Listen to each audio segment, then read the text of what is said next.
บายดีหมู่เพื่อนมดทุกคนเนาะวันนี้พบพอกันอีกกับ2 นิก 2021เนาะเมื่อนี้เข้ามาตลาดเมืองสมัคคีทรายอัตตปือ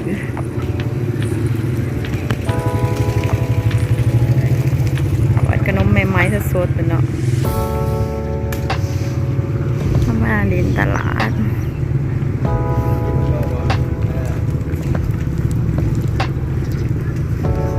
าดเมืองสมัคคีไซนะเขามาเถื่อท่านอีทหรืออะไรนี่บ่เคยมาจากเถื่อขี่กายอยู่แต่ว่าบ่เคยเข้ามา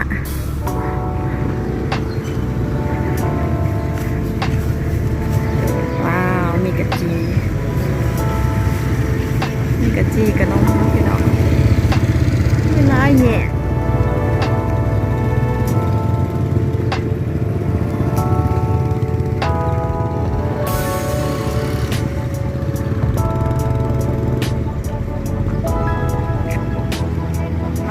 บรรยากาศตลาดเมืองสมัคคีสัตว์ครัวสอนเลยเนาะ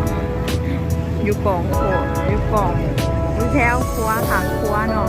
สอนเลยครัวกันนะอาหารการกินไล่เนาะน่าจะไปทางใดก่อนแยกนั้นกันมีแล้วพี่น้องเป็นชีแยกเนาะ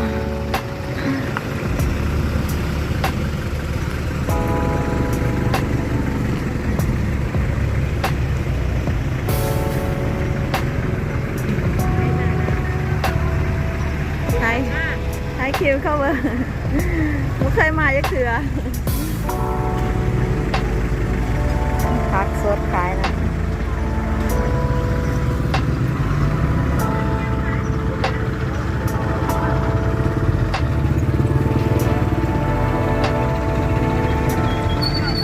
เป็นมีไก่ขาย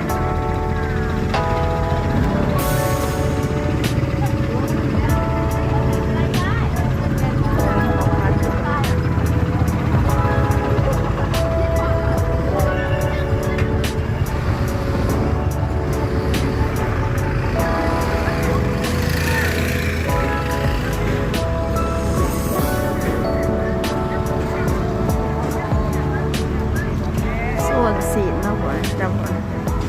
คลาสสิกโซน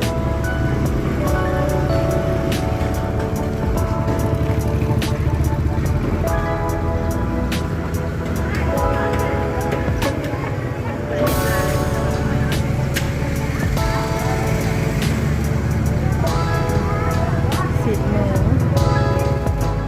หวานเราสีหมูกินซุปมีเบิร์ดตอนนั้นมีแต่จีนเอามาขาย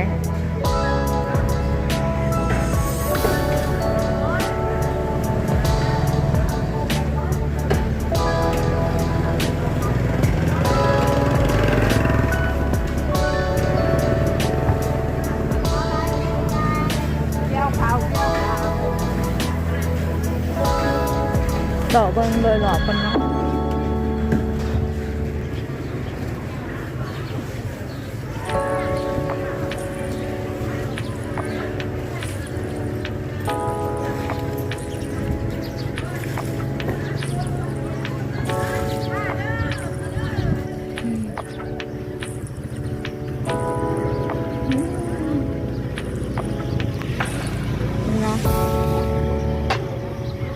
ประมาณนี้ตลาดนี่แมงกะซอนกับนี่แมงกะซอน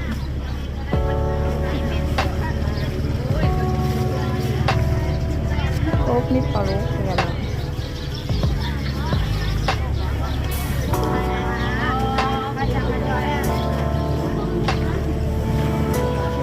เต่า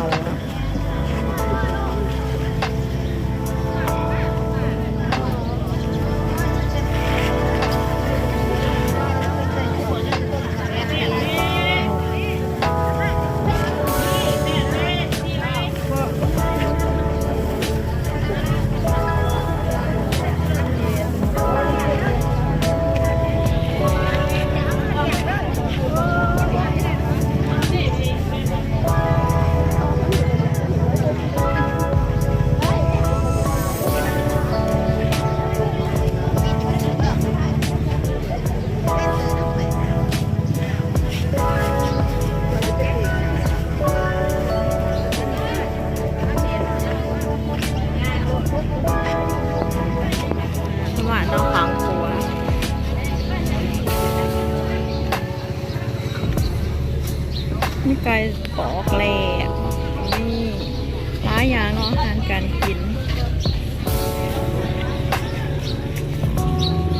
ปลาตัวใหญ่เนาะมาได้เลยมาช่องสมือเลยเด้มายามร้านปลา ปลาตัวใหญ่เนาะ ไม่ได้ครับโอ้ไม่ได้ถูกดูอีเลยเดี๋ยวนี้ ปลาตัวใหญ่ เกินอ่ะเพิ่มไปได้เบนจะมีเบนจะเนี้ยทาง ส ไหน มพักกันนี่ รู้ดูเลยเดี๋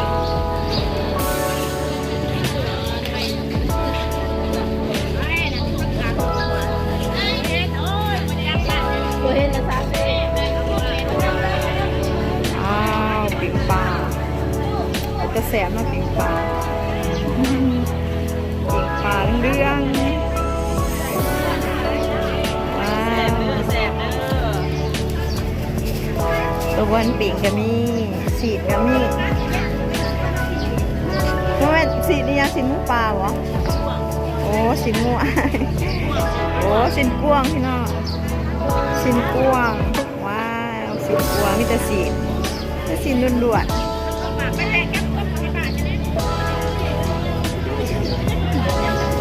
กบก็มี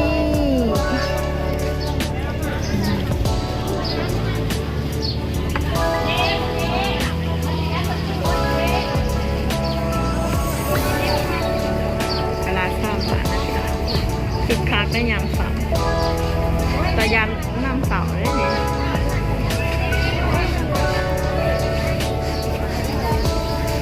ว้าวตัวผี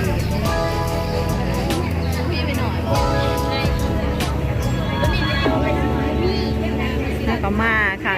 เพื่อทำอีทเน่เนี่ยเด็กครัวเนาะครัวที่เถอะครัวแนมลงมาเห็นตลาดเนื่องว่าตลาดของครัวโมเมน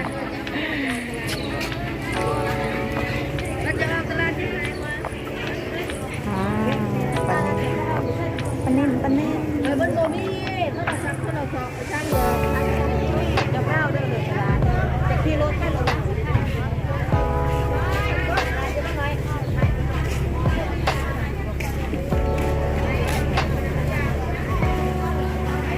เขียดร้ายแท้เขียดได้หลาย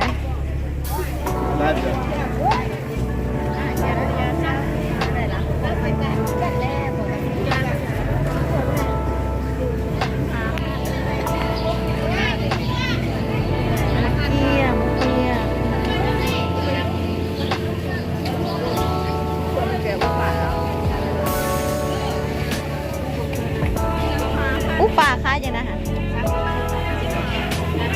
ในเบิ้งในลองกินนะ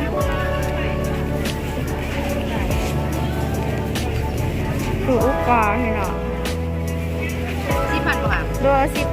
10,000เอากุกไหนก็ได้มากุกหมดนะได้ใจมากุกหมดนะฮะโอ้ผักกะเหล่าก็มีเนาะประเทศหลับปลากินในขาเนาะซื้อปลาไม่ถูกนะซิมเบิร์ดนะอิ่มเลยจังวะเอาเขามาใส่เลย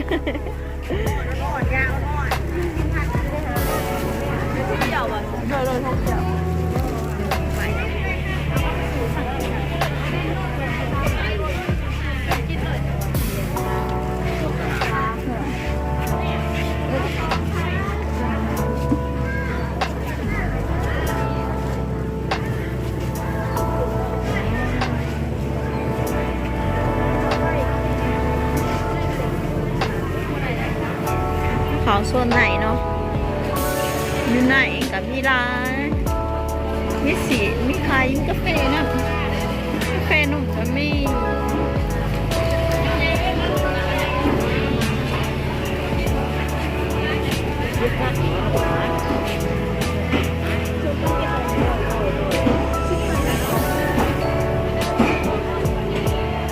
มันมีซอยร้ายเนาะพี่น้องกับสิประมาทเลยสอดออกไปไหนได้คงกินซุปกับมีกินซุปกินดิบมีเบิร์ดมีหลายอย่างเนาะนี่เนาะ สัตว์ป่าก็มีอาหารการกินสิ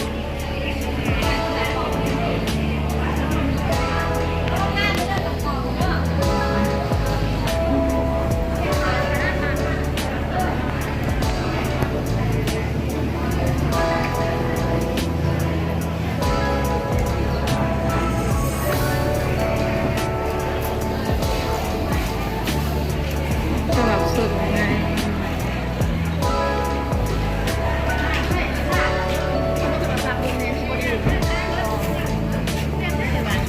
มันอย่างเหมือนเราอยู่ไหนไก่ขอไก่ขอพ้นเร็ว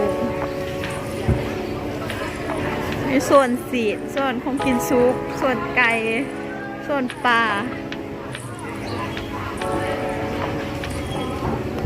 ว้าวเนี่ยส่วน20 บาทขายนั่งทั่วไปเนาะบริเวณนั่ง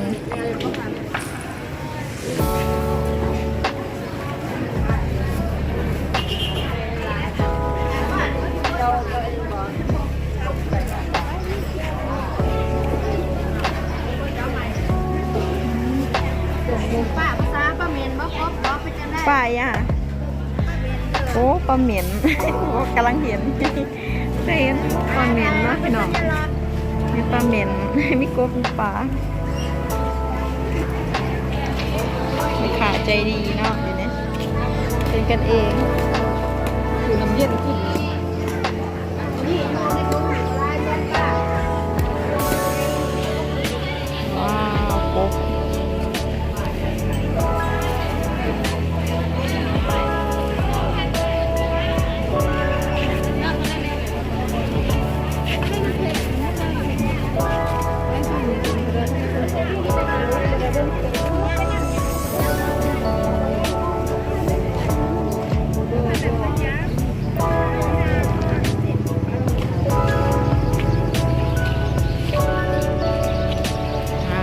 ประมาณนี้เนาะ ไปย่างมันนี่มันก็เลยบ่พอ ใหญ่เติบ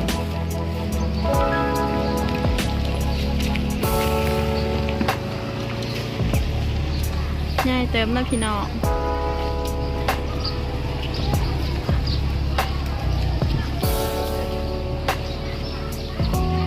คนร้ายเขาพัวมาเหมือนทันอีดเนี่ยเขาเห็นอยู่เขากายได้เลยแต่เขาบ่ได้มาเนาะมันก็ประมาณอยู่ขางขัวเนาะขัว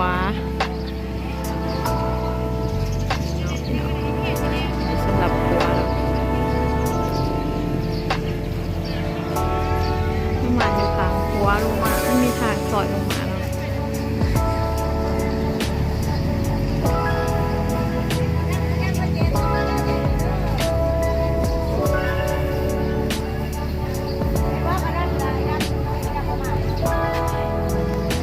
นาะบรรยากาศตลาดเหมือนสมาธิใส่ตะปือ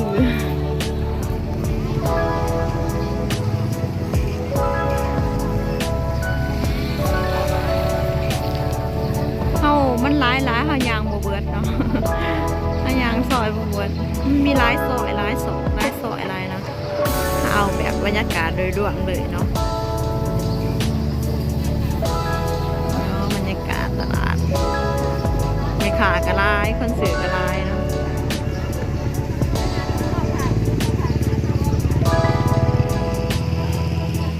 บรรยากาศดีโบเลสไปเนี่ย